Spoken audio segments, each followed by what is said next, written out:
Today in Dave's Garage, we're going to take a hard look at repairing not one, but two exclusively rare SuperPET SP9000s. None of them are working up front. We've got three machines to start with, and we're going to try and make two good ones out of it from three really ugly chassis. I found a seller on eBay who was selling a SuperPET along with a spare for parts. Neither one was working, and both were pretty filthy. As you can see here, the case has accumulated years and years of dirt and debris, and the keyboard is probably the worst of it, but it will have to come apart. So we can start by simply scrubbing down the machine. Let's see what we're up against here. In the back corner, it's all stained from water deposits and so on. There's paint splattered on it. It's just quite a general mess all over, so it's going to take some intense scrubbing. Even after a first pass with Windex and a microfiber towel, the machine still looks pretty filthy, so it's time to break out the scrub brush. And that means it's time for a little scrubbing montage. The machine had a bunch of yellowing from I'm not sure what accumulated finger grease, but with enough scrubbing, it did all come off. Now the inside of the machine is fortunately a little better than the outside, but not a lot. It's still coated with a good layer of dirt and debris, and so everything's going to have to come out of here.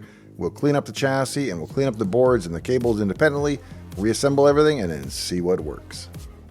I've opened the machine up wide here so we can see inside, and you can see that the bottom board is actually a PET 8032. It's called a dynamic PET board. And above that, we've got a 6809 board that also has its own RAM and ROM, its own CPU, and actually the 6502 is up here as well. Both CPUs sit side by side, and they're connected to the 8032 board by a ribbon cable that connects from the top board down to the CPU socket of the lower board. Now, I don't know if mice have been living in here. I don't see any chewed wiring, but there is a fair bit of debris kind of packed into the machine here, so we'll clean all that out and then give the machine a good scrubbing. And after the first pass with the rough scrub brush to get rid of the oil staining, we're going through again with super clean, and this time a paintbrush, trying to get into the pores of the plastic to really deep clean it. As you can see, the case itself turned out quite nice. Most of the yellowing is gone. It's a fairly bright white, and it really looks quite in contrast to the keyboard, which is still pretty hideous, but trust me, we will get there. Inside the machine is rusty and dirty, but I will go through and spray paint everything with a fresh coat of gloss black paint, as well as cleaning up the transformer, wiring, and everything else in terms of the plastic clips and props and so on that goes in this case. And with that, it's time to start washing PCBs. That's right, I put them in the sink and I run water. I just don't tell my wife that I'm doing it in her sink. And if the sight of water flowing onto a PCB triggers you, wait until you see my sonic scrub brush. I think this brush is intended for laundry stains, but it's got a fairly soft bristle and it allows me to get down into the chip legs and the resistor legs and dip switches and everything else that really needs to be cleaned up on a PCB, but you don't want to get too rough with it and dislodge or break a component. Now, I've been doing this for 30 years without ever causing a problem, but I still try to avoid getting water into components like transformers, of which there are none on this board. Pretty much everything on this board looks like it's watertight with the exception of the RF shielding around some components down in the far corner there.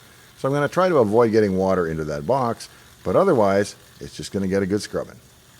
And once everything has been hit with the brush and a mild soap to dislodge anything, we can rinse it again under the sink, get all the fresh water running over it, and we'll get the board cleaned up nicely. But of course, this can't and is not the final step in washing a PCB. My next step is to take it out to the shop and blast it with compressed air to dislodge all of the water that I can get.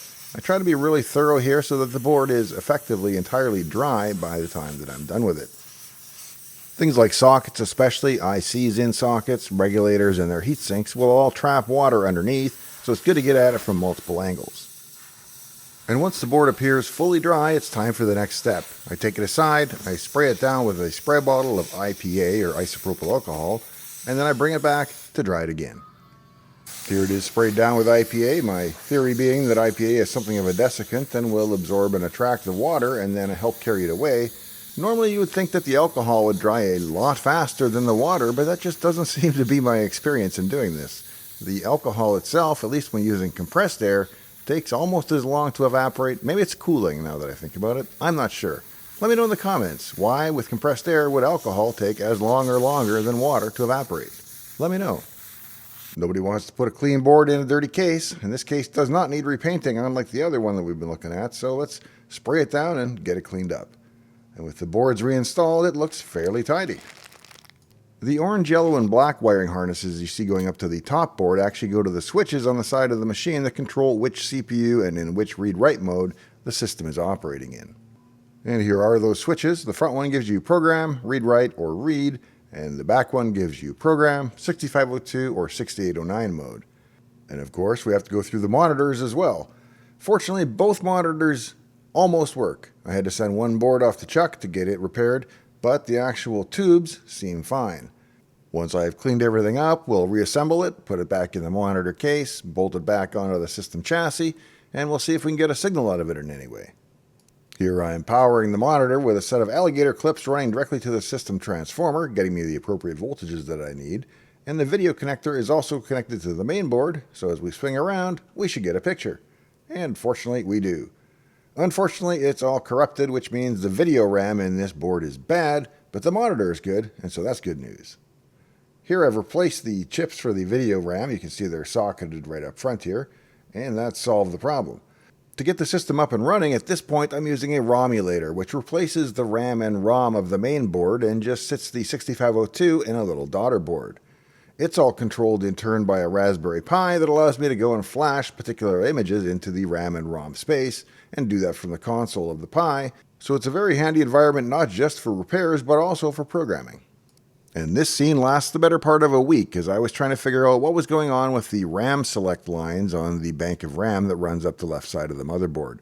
For some reason, I was only able to get one of the signals that I was expecting. Long story short, there was some damage to the traces on the board, and it had to go off to Rudy. And Rudy did a great job of fixing it. It's just a maze of Bose wires on the back that he put on to replace the traces that were damaged. But here, as you can see, I've only got the one RAM signal going on. The yellow line is not doing anything. So long story short, I'm going to send one board off to Rudy, and I'm going to fix the other board myself. And here's an internal view of the SuperPET chassis with both boards installed. We've got the 6809 board up top, 6502 board on the bottom. And I'm fortunate in that this is my only SuperPET that has a daughter board that has the original ROMs and the copy protection chip all still working. Both the copy protection chip and the ROM set are perfect on this machine. However, you'll see on the other one we'll have to run ROM replacements, which will look a little out of place. So this is the most authentic looking machine. Unfortunately, when we try to load something from disk, we get device not present. And that means there's probably a problem with a 6520, which is one of the I/O chips on the main PET motherboard. And here is that chip. It's dated 1981, 49th week, 6520, MOS Technologies, and it's the dark black one. The other possibility are the two buffer chips that sit between that chip and the port, but since the 6520s tend to be problematic, I'm going to desolder it. And I'm going to go about that trying to be as careful as I can by first resoldering with fresh solder all of the pins on the chip. A lot of the old solder will have, I don't know if it dries up or it was different composition, but after 30 and 40 years, it's a little hard to vacuum out directly, so it helps if you add some solder. I've had a lot of coffee, so I'm a little shaky here, but we'll proceed on to the desoldering with the Hacker vacuum. And now, with the chip removed, I'll install a 40-pin socket where the chip previously was, so we can socket our new chip. Unfortunately, try as I might, I still managed to damage two traces, and so I have to put wires on the back of the board now, and so here's the first one. Not the big white one, that's actually from the factory, I guess I should explain that. That is a line that is required for the SuperPET, that's not me. The small orange one is the wire that I've had to add.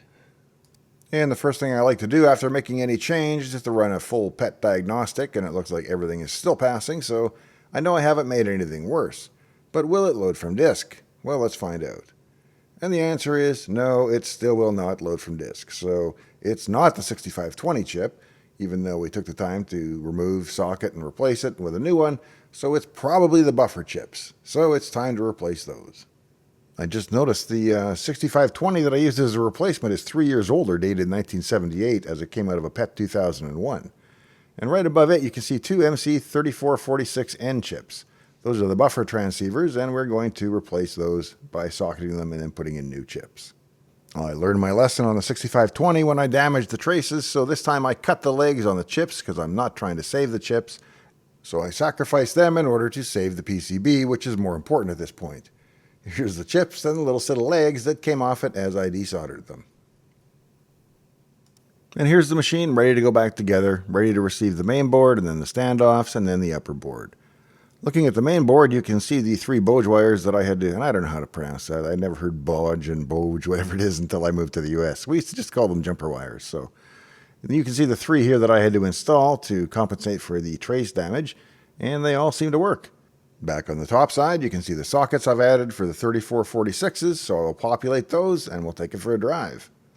So I'll hit Shift Run Stop, and look, it's loading from disk. It loaded Space Invaders.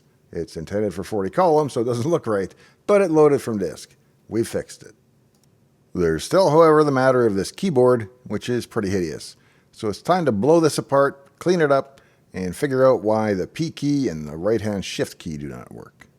Now, fixing PET keyboards is one of my least favorite chores. It's not because there's anything inherently wrong with the keyboard, it's because it has so many screws holding it together, and every step you take, you have to completely disassemble and reassemble the thing. Plus, you have to desolder the shift lock key here by the resoldering or desoldering these two leads to get the board off. And after some intense cleaning that I won't bore you with, here's the PCB and the mechanism. There are actually two that I've run into, even though both are from Mitsumi. This is kind of a bridge design where there's two copper pads and then the key comes down and bridges those pads. In the other design, it's like interlaced fingers that don't quite touch, and then a rubber center plunger comes down and connects those fingers. This keyboard mechanism, it seems to be more reliable in my experience, but we'll see how it goes. And with perfect timing, the box of PCBs arrives back from Rudy by way of Chuck. Chuck did the initial repairs, and then Rudy finished up the SuperPET side and did some more repairs on the 8032. Now I can reassemble them, and I should be able to make two PETs out of all the parts I've got here. And here's SuperPET number 1, and if you can't tell which one is the one I cleaned up or the one I repainted, good, that's kind of the point. Hopefully you can't. This one has the real ROMs, and this one has the replacement ROMs, which go on a little daughter board that plugs into the original ROM socket and lets you use a more modern EEPROM that you can actually source and program. So even though I'm not incredibly stoked about the appearance because they do kind of stick up, I could pull the stickers off and that would make them less noticeable. The reality is that it's more important that the machine work, function, and run the Waterloo languages, and so I'm willing to trade a bit of appearance for functionality. And so we have one running in 8032 mode, running Commodore BASIC, and the other in 6809 mode, running Waterloo Micro BASIC. Both machines are fully functional, and I've put the original ROM set into the best looking of the 6809 PCBs and set it aside as a quote-unquote spare. I wrote a few simple little basic programs here in Waterloo Micro BASIC to make sure everything is running as it should and let it burn in for a while, and it ran reliably overnight, so it seems to be pretty solid. Thanks for joining me out here in the shop today. Please consider subscribing to the channel if you haven't already done so, leaving a like on the video, maybe sharing it with somebody who has an interest in pets or super pets, and check out Shop Talk on Dave's Attic channel, which is our Friday podcast we do every Friday afternoon. Hope to see you there. Thanks. This little chair will be waiting for one of you, and a rocking chair for another who likes to rock, and a big armchair for two to curl up in. All next time on Dave's Garage.